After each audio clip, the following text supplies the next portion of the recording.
Ratio और proportion के part 6 में आप सभी का वेलकम है।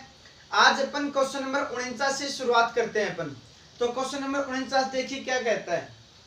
और सबसे पहले तो मैं आपको बता देता हूं कि देखो अपने अनुपात समानुपात में मिश्रण संबंधी जो प्रश्न होंगे वो अपन अनुपात में नहीं लेंगे। अपन रेशो और प्रोपोर्शन में उन क्वेश्चनों को अपन नहीं करवाएंगे। एक दो क्वेश्चन अगर आ भी जाए तो कोई बड़ी बात नहीं है, क्योंकि मैं चाहता हूं कि मिश्रण के मिक्सचर के जितने भी क्वेश्चन है वो अपन अलग से टॉपिक मिक्सचर में ही करवाएं, नहीं तो ये टॉपिक ज्यादा लंबा हो जाएगा अपना।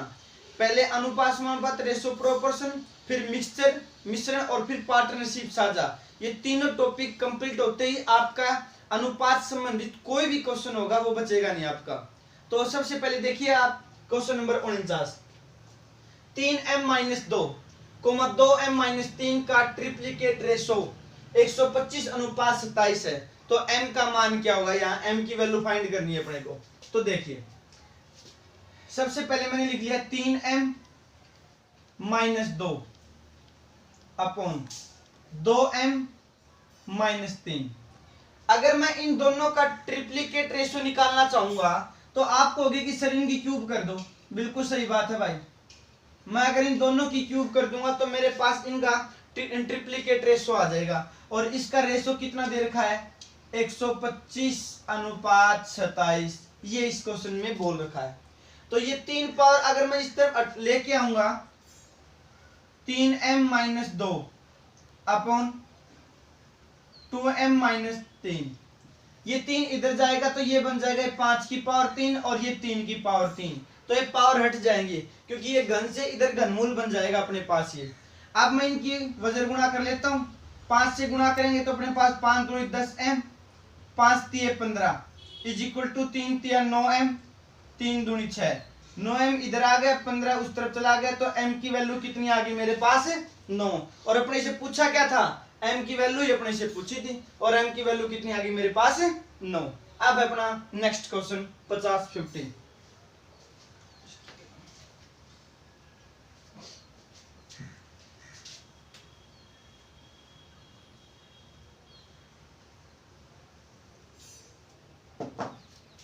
क्वेश्चन नंबर 50, वह भिन्न कौन सी है, अपने को फ्रैक्शन बतानी है कि वह फ्रैक्शन कौन सी है जिसका 3/17 के साथ वही रेशो है जो 5/13 तथा 9/34 का रेशो है। तो देखिए जैसे मैंने वो भिन्न मान ली x/y, ये भिन्न मान ली मैंने कि x/y का 3/17 के साथ वही रेशो है जो रेशो 5/13 का 9/34 के साथ है। यानी मैं कह सकता हूं कि ये चारों की चारों फ्रैक्शन प्रोपोर्शन में होगी। क्यों? क्योंकि प्रोपोर्शन में मैंने आपको बताया था कि इन दोनों का रेशो अगर वही रेशो के इक्वल होता है तो वो संख्याएं अपनी प्रोपोर्शन में होती हैं, समानुपाती होती हैं वो संख्याएं। तो अब मैं इनको आसानी से हल कर सकता हूं, बार बार की गुणा करेंगे और अंदर अंदर की गुणा करके आपस में क्या कर देंगे, इक्वल कर देंगे। तो ये हो गया मेरे पास x/y into 9/34 is equal to 3/17 into 5/13। अब मैं इनको काट सकता हूं, नीचे के नीचे काटेंगे तो 17 दूनी 34 और ऊपर 3 से काटेंगे तो 3 तिया 9। x/y की वैल्यू अपने को फाइंड करनी है तो 2 भाग में है तो इधर जाएगा 2 पंजे 10 और 3 नीचे जाएगा तो 13 तिये 39। तो ये आ गई मेरे पास वो फ्रैक्शन जिस फ्रैक्शन के बारे में अपने से ये पूछ रहा था। तो ये आंसर आ गया अपने पास 10/39। अब 10/39 का 3/17 के साथ जो भी रेशो होगा वही रेशो 5/13 का 9/34 के साथ होगा। अब अपने पास क्वेश्चन नंबर 51, नॉर्मल क्वेश्चन है, छोटे छोटे क्वेश्चन है ये।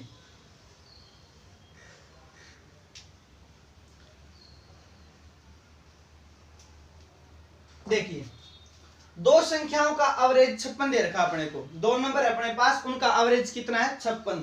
चलो आप मुझे इतना बताओ, मैं एवरेज का टॉपिक कंप्लीट करवा चुका हूं। 56 अगर एवरेज है तो मैं इन दोनों संख्याओं का सम अगर पूछना चाहूं तो कितना होगा, 56 का डबल कितना हो गया, 112। क्यों? क्योंकि संख्या कितनी है, 2, तो 112 हो गया इन दोनों का सम। फिर बोल रहा कि यदि छोटी संख्या में 2 ऐड कर दिया जाए तो यह अनुपात 1:2 हो जाता है। तो बताओ कि संख्याओं का डिफरेंस क्या है। तो देखिए आप भाई 112 दोनों का सम है। अब छोटी संख्या कितनी है, बड़ी संख्या कितनी है, अपने को नहीं पता। मैंने मान लिया कि छोटी संख्या इसमें a है, तो 112 में से मैं छोटी संख्या माइनस कर दूंगा तो मेरे पास ये बड़ी संख्या आ जाएगी। ठीक है, फिर बोल रहा कि अगर छोटी संख्या में मैं 2 ऐड कर दूं, ये लो भी 2 ऐड कर दिया, तो ये रेशो 1:2 का हो जाता है। कर लो इसको अलग, क्रॉस मल्टीप्लाई वजर गुणा, 2 से गुणा की तो 2a प्लस 2 दूनी 4, और इधर 112 माइनस a इधर आ गया तो ये हो गया 3a, 4 इधर चला गया तो 100, ये माइनस का होगा सॉरी 108, और 3 से काटेंगे तो a की वैल्यू कितनी आ गई मेरे पास 36। तो अगर अपने से ये पूछे कि छोटी संख्या क्या है, तो छोटी संख्या मेरे पास 36 है, और पूछ रहा है वो कि उन संख्याओं का डिफरेंस कितना है। तो देखिए अब छोटी संख्या 36 है, तो 112 में से मैं 36 माइनस करूंगा तो मेरे पास बड़ी संख्या कितनी आ जाएगी, 76 आ जाएगी।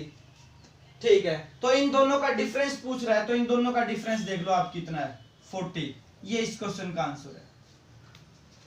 ऐसा क्वेश्चन आप ऑप्शन से भी हल कर सकते हो, ऑप्शन से भी। ऑप्शन से कैसे, देखो आप ऑप्शन उठाओगे 40, दो संख्याओं का डिफरेंस होगा ये, और ये दो संख्याओं का क्या होगा, सम। तो मैंने आपको बता रखा कि जब दो संख्याओं का डिफरेंस दिया हो और दो संख्याओं का सम दिया हो, और अगर बड़ा नंबर निकालना है तो उन दोनों को ऐड करो और 2 का डिवाइड कर दो, 76 आ जाएगा। छोटा नंबर निकालना है तो दोनों का डिफरेंस करो और 2 का डिवाइड कर दो, कितना आ जाएगा, 36 आ जाएगा। और इसने यही पूछा है, बोला कि अगर छोटी संख्या में 2 जोड़ दें तो अनुपात 1:2 हो जाता है। देखिए 36 में अगर मैं 2 ऐड करूंगा तो कितना हो जाएगा, 38, और 38 से 76 कटता है 2 पर, तो 1:2 ही बनेगा अपना। कैसे भी कर सकते हो, ऑप्शन से भी कर सकते हो, बिना ऑप्शन भी कर सकते हो। अब क्वेश्चन नंबर 52,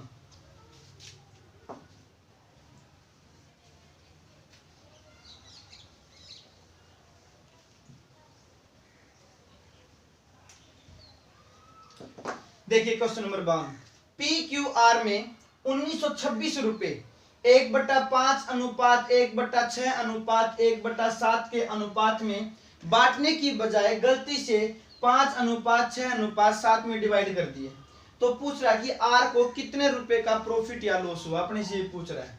ठीक है भाई, ये है अपने पास P, Q और R।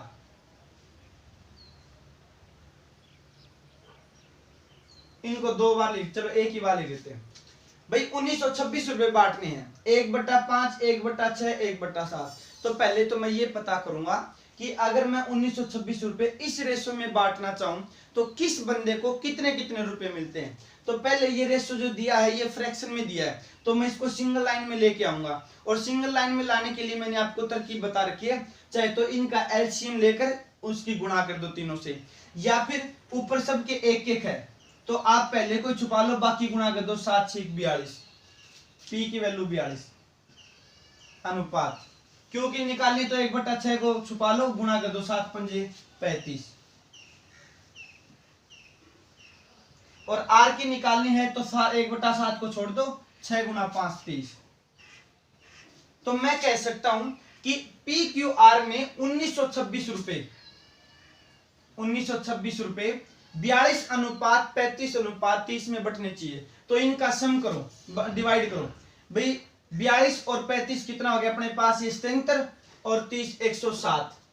तो आप ये देखो कि 107 से ये कट रहा है क्या, ये आ गया मेरे पास 5 2 7 3 3 6, बिल्कुल सही है।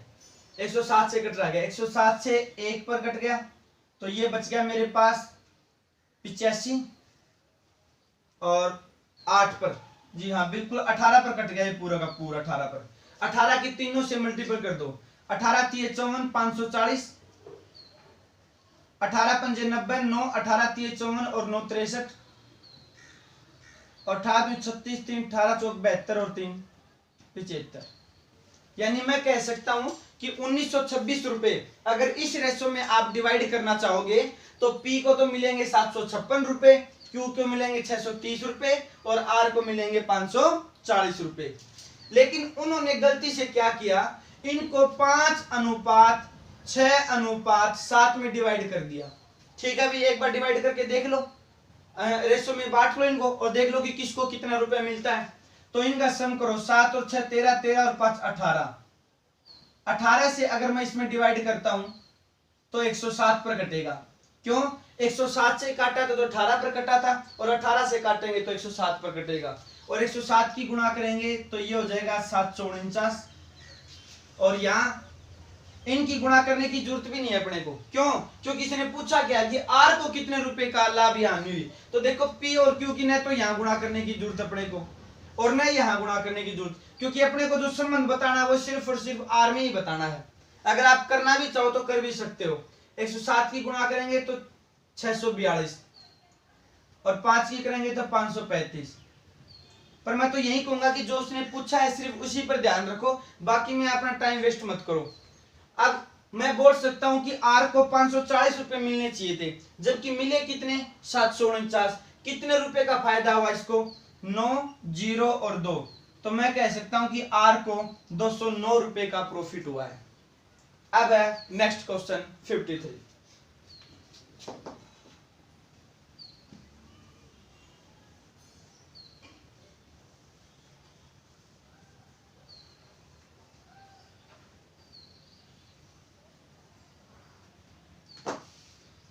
एक धनराशि XYZ में क्रमशः 1/2, 1/3, 1/5 के अनुपात में बांटी गई। ठीक है, आगे बाद में चलते हैं, पहले इश्यू को सोल्व कर लेते हैं।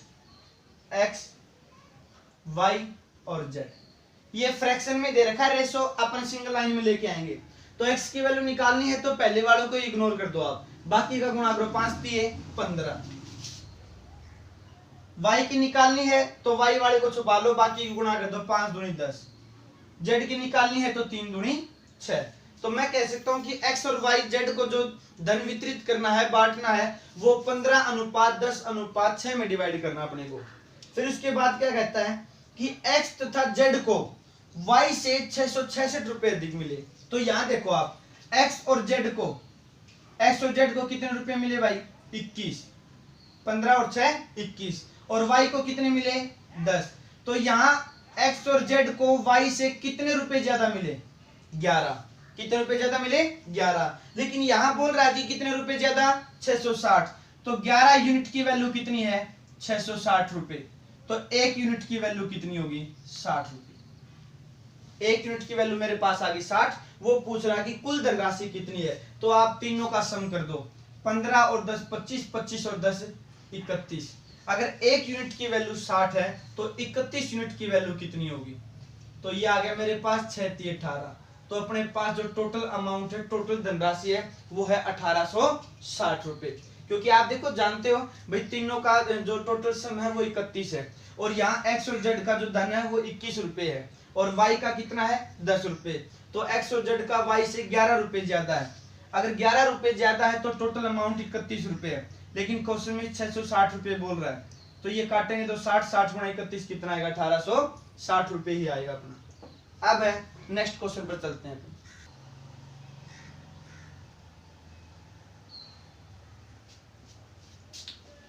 Question number 54। 4070 रुपए को 2 भागों में इस प्रकार बांटा गया। प्रथम भाग का 1/4 तथा द्वितीय भाग का 7वां हिस्से का अनुपात 4:3 हो। यानी 4070 रुपए अपने को 2 भागों में बांटने हैं। ठीक है, तो देखिए फर्स्ट भाग और सेकंड, जैसे मैंने पहला ए मान लिया, ठीक है, और दूसरा भाग मैंने बी मान लिया। ये बोला कि पहले भाग का तो 1/4, ये लो इसका चौथा हिस्सा कर दिया, और दूसरे भाग का 7वां हिस्सा, ये लो इसका 7वां हिस्सा कर दिया। इनका रेशो कितना है? 4:3। यानी अगर इसका मान 4 और इसका मान क्या होगा? 3 होगा। तो यहां से अगर मैं ए की वैल्यू निकालना चाहूं तो 4 चौक 16, और बी की वैल्यू निकालना चाहूं तो 7 या 21। तो मैं कह सकता हूं कि जो ए और बी जो दो धन है वो 16:21 में है, और टोटल धन कितना है? 4070 रुपए। तो 4070 को अपन ने 16:21 में डिवाइड करना है। एक बार फिर देख लीजिए भाई, जो फर्स्ट भाग है ए, उसका 1/4 और सेकंड भाग का 7वां हिस्सा, उन दोनों का रेशो कितना है? 4:3। अगर मैं ए की वैल्यू यहां से निकालना चाहूं तो 4 चौक 16, बी की निकालना चाहूंगा तो 7 या 21। यानी 4070 रुपए उन 2 भागों में जो बांटे गए हैं वो किस रेशो में बांटे गए हैं? 16:21 में बांटे गए हैं। तो 4070 को 16:21 में डिवाइड करो। अनुपातों का सम हो गया 21 और 17 37, और 37 से इसको काटेंगे तो ये कट गया मेरा 110 पर, और 110 की मैं अगर दोनों से गुणा करना चाहूंगा तो ये हो गया मेरे पास 2310 रुपये, और ये हो गया मेरे पास 1760 रुपये। देखिए मैं लगते हाथ आपको एक चीज और बता देता हूं, अगर किसी भी संख्या की 11 से गुणा करनी होती है, देखो जैसे ये 21 है और 21 की मुझे 11 से गुणा करनी है, तो आपको ज्यादा कुछ नहीं करना, ऐसे नहीं करना 21 एकम 21 एक बच गया 21 दूनी 22 और एक नहीं, ऐसे कुछ नहीं करना। जब किसी भी दो अंकों की संख्या को आप 11 से गुणा करना चाहते हो ना, बस उनके अंकों को जोड़ो, 2 और 1 3, वो 3 बीच में रख दो, बस ये गुणा आ गया अपने पास, और कुछ नहीं करना। जैसे मैंने कह दिया कि 35 की मैंने 11 से गुणा करनी है, तो आप अंकों को ऐड करो, 5 और 3 8, ये गुणा होगी। बस आप डायरेक्ट इसको इस्तेमाल करो, क्योंकि जब मैं आपको सिंप्लीफिकेशन करवाऊंगा तो यहाँ वहां पर मैं जो मल्टीप्ल्स करने होंगे आसान से आसान तरीके बताऊंगा, वहां पर ये जो नहीं कि 11 का कईयों का बताऊंगा मैं आपको वहां पर।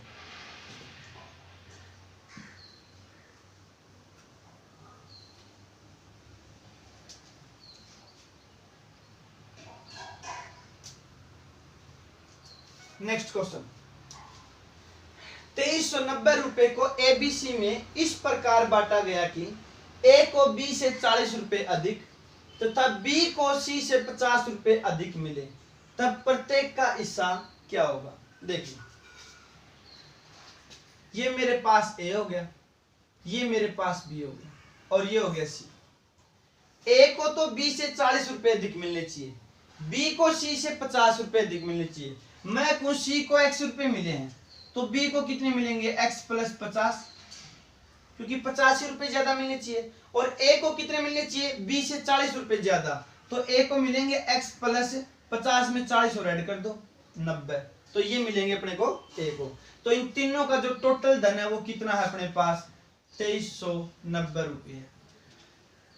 इनको ऐड करो x x x, तो ये हो गया मेरे पास 3x, और 90 और 50 140, 140 इस तरफ आगे माइनस करेंगे तो अपने पास ये बचेगा 50, और ये 14 6 3 9, देख लेना मेरे हिसाब से 90 और 50 140 2250। अब आप इसको काट सकते हो, 3 से इसको काटोगे तो x की वैल्यू कितनी आ जाएगी, 750 रुपये। तो अपने से पूछा क्या है कि प्रत्येक का हिस्सा क्या होगा, तो 750 तो हो गया अपने पास सी की कीमत, 750 में 50 ऐड करेंगे तो बी की कीमत होगी 800, और 750 में 90 ऐड करेंगे तो ए की कीमत होगी 840। तो देख सकते हो बी की जो वैल्यू है वो सी से 50 रुपए ज्यादा है, और ए की जो वैल्यू है वो बी से 40 रुपए ज्यादा है।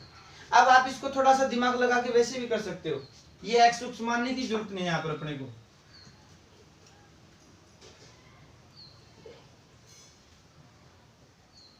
अब कैसे देखिए भाई, अपने पास ही बोला कि ए को बी से 40 रुपए ज्यादा मिलने चाहिए और बी को सी से 50 रुपए ज्यादा। अब बी सी से 50 रुपए ज्यादा लेगा और ये ए से 40 रुपए ज्यादा, तो 50 और 40 कितना हो गया, 90। तो 90 ये हो गया और 50 ये हो गया, यानी टोटल मिलाकर 140 रुपए ज्यादा हो गए।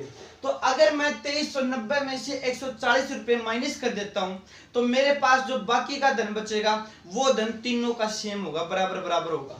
तो 2390 में से मैं 140 माइनस कर देता हूं तो मेरे पास जो 2250 रुपए होंगे वो तीनों के रुपए होंगे, और 3 से डिवाइड करते ही तीनों का बराबर आ जाएगा 750 750 750।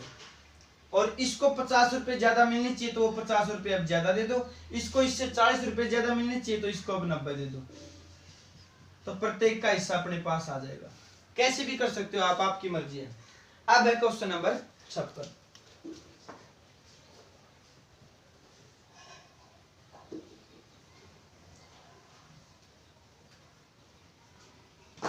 किसी बक्से में 1 रुपए को 50 पैसे को 25 पैसे के सिक्कों का मूल्य 7:5:8 के अनुपात में है। यदि थैले में कुल 392 सिक्के हों तो 25 पैसे के सिक्कों की संख्या क्या होगी। देखो नीचे वाला भी थैले से संबंधित है, बैग से संबंधित। तो अपने अनुपात समानुपात में सबसे ज्यादा जो इंपॉर्टेंट क्वेश्चन बनते हैं वो सिक्कों के क्वेश्चन बनते हैं, ये आप याद रख लेना। एग्जाम में सबसे ज्यादा क्वेश्चन अपने सिक्कों के पूछे जाते हैं। और ये सिक्कों के क्वेश्चन दो ही प्रकार के होते हैं, एक में तो क्या करता है वो मूल्य का अनुपात देता है, और एक में क्या करता है कि वो सिक्कों का अनुपात देता है। तो मैंने दोनों ही प्रकार के क्वेश्चन आपको यहाँ दे दिए। तो पहले क्वेश्चन देखिए आप, 1 रुपये 50 पैसे और 25 पैसे। यहां तो लिख दिया मैंने मूल्य, मूल्य बोल दो या कीमत बोल दो, और यहां बना दिया मैंने सिक्के। और ये 1 रुपये 50 पैसे और ये 25 पैसे। आप इसको एक्स मान की भी कर सकते हो, पर मैं कोशिश कर रहा हूं कि बिना एक्स माने आपको बताऊं। देखिए भाई 1 रुपये 50 पैसे और 25 पैसे के सिक्कों का जो मूल्य है वो मूल्य अपने पास 7:5:8 में है। ठीक है, आप मुझे इतना बताओ कि ये मूल्य है अपने पास। अगर मैं इनके सिक्के बनाना चाहूंगा, सिक्के भाई 1-1 रुपए के 7 रुपए मेरे पास, तो सिक्के भी कितने होंगे? 7 ही होंगे। ठीक है, मैं कहूं कि 50-50 रुपए के अगर मैं सिक्के इकट्ठे करता हूं तो मेरे पास 5 रुपए बनते हैं। और आप सब जानते हो कि 1 रुपए में 2 50 पैसे होते हैं, जिनको अपन अठन्नी कहते हैं। अब 1 रुपए में 2 अठन्नियां होंगी, तो 5 रुपए में कितनी अठन्नियां होंगी भाई? 10। इसी प्रकार से बात यहाँ 25 पैसे की है, चवन्नी की। यहाँ 8 रुपए बनते हैं टोटल। 1 रुपए में 4 चवन्नी होती है, तो 8 रुपए में कितनी चवन्नी होगी? 32। तो टोटल सिक्के कितने हैं मेरे पास? 32 और 10 42 और 7 49। तो ये हो गए मेरे पास टोटल सिक्के। ये पूछ रहा है कि 25 पैसे के सिक्के कितने हैं? 25 पैसे के। तो आप मुझे इतना बताओ, अगर मेरे पास टोटल सिक्के 49 है, 49 हैं, तो 49 में से 25 पैसे के सिक्के कितने हैं भाई? 32। जब 49 में से 49 रुपए में से 49 सिक्कों में से 32 सिक्के हैं, तो मेरे पास 392 सिक्कों में से कितने सिक्के होंगे? आप इसको काट सकते हो। ये 49 से काटोगे तो ये पूरा पूरा कटेगा, क्योंकि याद रख लेना जब यहाँ पर कोई ऐसी संख्या आती है तो आगे आंसर आएगा वो कंप्लीट ही आता है, क्योंकि सिक्के को टुकड़ों में नहीं होते हैं। तो ये 49 से अपन इसको काटेंगे तो ये अपना कटेगा 4 से 28, 4 8 से काटे, 8 पर कट गया पूरा कंप्लीट। तो 8 दूनी 16, 1 8 3 24 और 1 25। तो मैं कह सकता हूं कि इस बक्से में 25 पैसे के 256 सिक्के हैं। ठीक है, अब मैं आपको एक बात और बता देता हूं। जैसे एक चीज याद रखिए हमेशा, इसने पूछा कि आपने से 25 पैसे के सिक्के, और इन तीनों में से 25 पैसे के सिक्कों का रेशो कौन सा है? 8। तो इसका मतलब एक बात आप कंफर्म याद रख लेना कि जो भी आंसर होगा अपना वो 8 से तो 100% ही कटेगा। चारों ऑप्शनों में से अगर एक ही ऑप्शन ऐसा होता है जो 8 से कटता है, तो अपने को ये क्वेश्चन हल करने की फिर कोई जरूरत नहीं है। अगर वो 1 रुपए के सिक्के पूछता है, 1 रुपए के सिक्कों का रेशो है 7, तो जो भी संख्या होगी, जो भी आंसर होगा वो 7 से पक्का कटेगा 100%। चारों ऑप्शनों में अगर एक ही ऑप्शन मिल जाता है 7 से कटने वाला, तो आपको फिर टाइम वेस्ट करने की कोई आवश्यकता नहीं है। ये मैं आपको तरीका इसलिए बता रहा हूँ भाई, 7 से कटने वाले 2 भी हो सकते हैं, 3 भी हो सकते हैं, 4 भी हो सकते हैं। लेकिन सबसे पहले मैं इसलिए बता रहा हूँ कि अगर एक ही ऑप्शन हुआ तो फिर अपने को क्वेश्चन करने की कोई आवश्यकता नहीं है, अपन आंसर वहीं कर देंगे, फिर क्यों टाइम वेस्ट करेंगे अपना। अब अपने पास क्वेश्चन नंबर 57।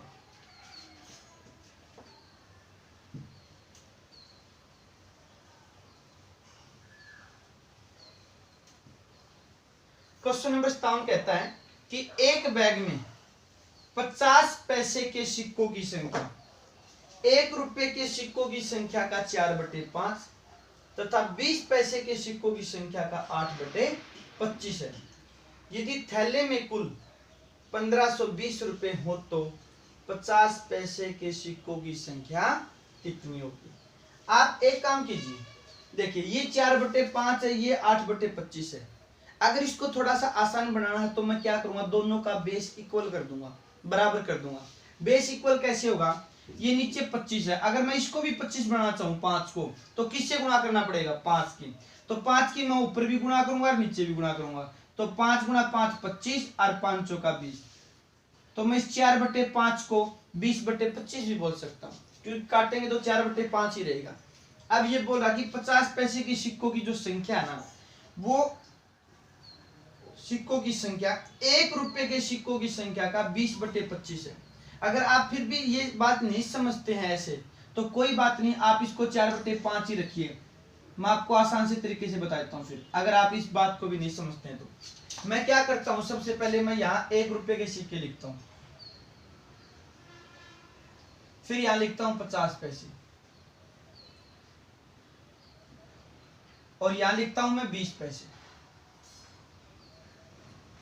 आपको आसान भाषा में बता देता हूँ, शॉर्ट फिर आप खुद बना सकते हो अपने कैलकुलेशन को फास्ट करके।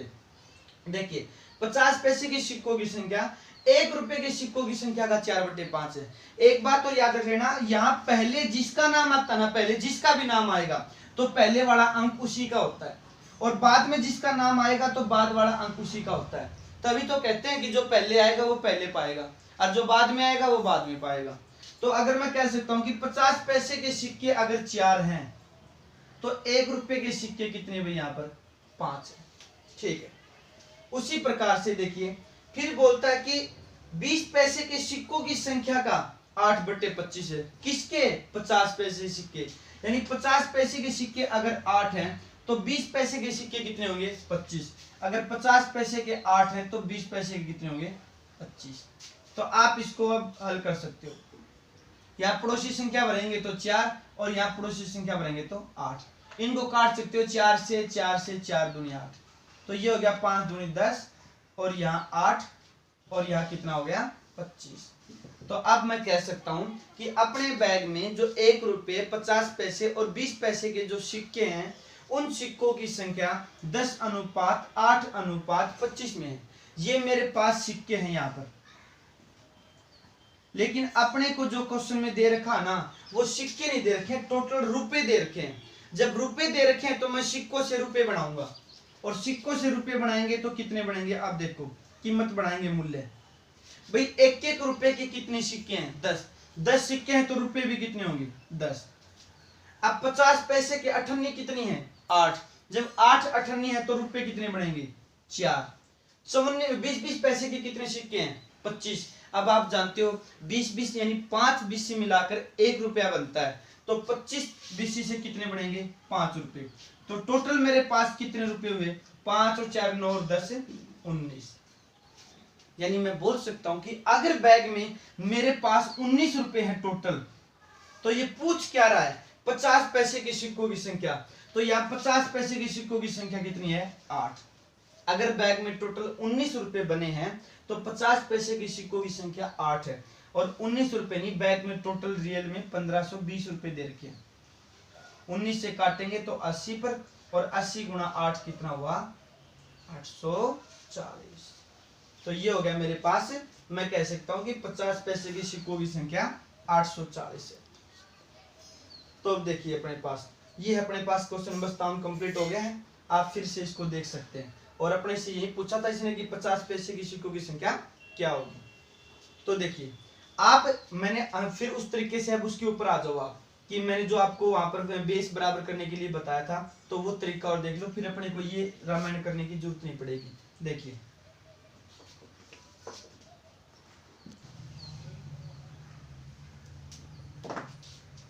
देखिए आप मुझे ये बताइए कि इन दोनों में कॉमन क्या है? जो कॉमन होता ना अपन उसी को इक्वल करते हैं। ये जरूरी भी नहीं होता कि बेस इक्वल हो। आप ये देखो, इन दोनों में 50 पैसे हैं, और इन दोनों का रिलेशन भी 50 पैसे से ही है, तो इसका मतलब 50 पैसे के जो सिक्के हैं ना, उसी को इक्वल करेंगे, और 50 पैसे के सिक्के ऊपर वाली संख्या दर्शाएंगे, क्योंकि मैंने बताया है कि पहले जो आएगा वो पाएगा, तो पहले वाला अंक इसी का होगा। तो ऊपर अपना 4 है, यहाँ कितना है? 8। तो ये दोनों इक्वल होने चाहिए। और इक्वल कैसे होंगे? ये 8 है तो 4 को 8 बनाने के लिए मैं 2 से गुणा करूंगा, ऊपर 2 से गुणा करूंगा तो नीचे भी 2 से गुणा करूंगा। ये तो हो गया अपना काम। मैं कहूंगा कि 50 पैसे के सिक्के 8 है, 1 रुपए के सिक्के 10 है, और 20 पैसे के सिक्के कितने हैं? 25 है। अब आप आसानी से कर सकते हो। फिर अपने को ये पड़ोसी भरने वाले सिस्टम से अपने को टाइम वेस्ट नहीं करना पड़ेगा। तो आगे तो आप कर सकते हो। तो आज के लिए सिर्फ इतना ही।